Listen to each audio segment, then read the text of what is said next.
আসসালামু আলাইকুম সবাইকে। এখন বাজে বেলা ১১টা। আজকে সকালে ঘুম থেকে উঠেছি, সকাল ৭টায় ফজর নামাজ পড়ে শুয়েছি।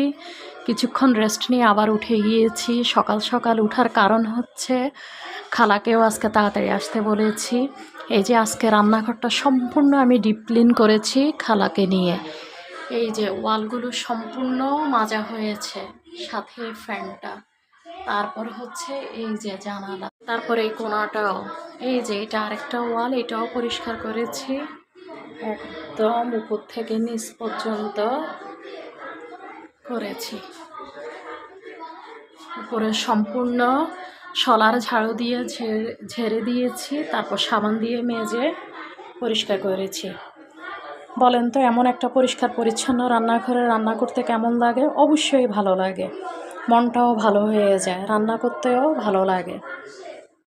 ইলিশ মাছটা ভেজে নিচ্ছি। এটাকে আজকে বেশি করে পেঁয়াজ দিয়ে দু পেঁয়াজু করব, আর রান্না করব পটল দিয়ে, আলু দিয়ে, ইলিশ মাছের মাথা দিয়ে রান্না করব। আজকে যেহেতু বাসায় মানুষ কম, এ কারণে আজকে তেমন কেউ নেই। আজকে আমার শ্বশুর শাশুড়ি দাওয়াত আছে, ওনারা দুজন দাওয়াতে যাবে। আমরা বাসায় শুধু ৩ জন।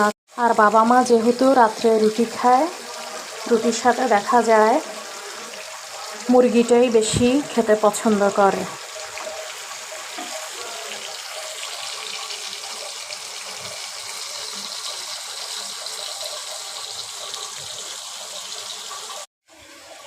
ইলিশ মাছটা দো পেঁয়াজু করার জন্য পেঁয়াজটাকে ভালো করে তেলের উপরে কষিয়ে নিয়েছি, আর মশলাটাকে এখন মাছটা দিয়ে দিলাম।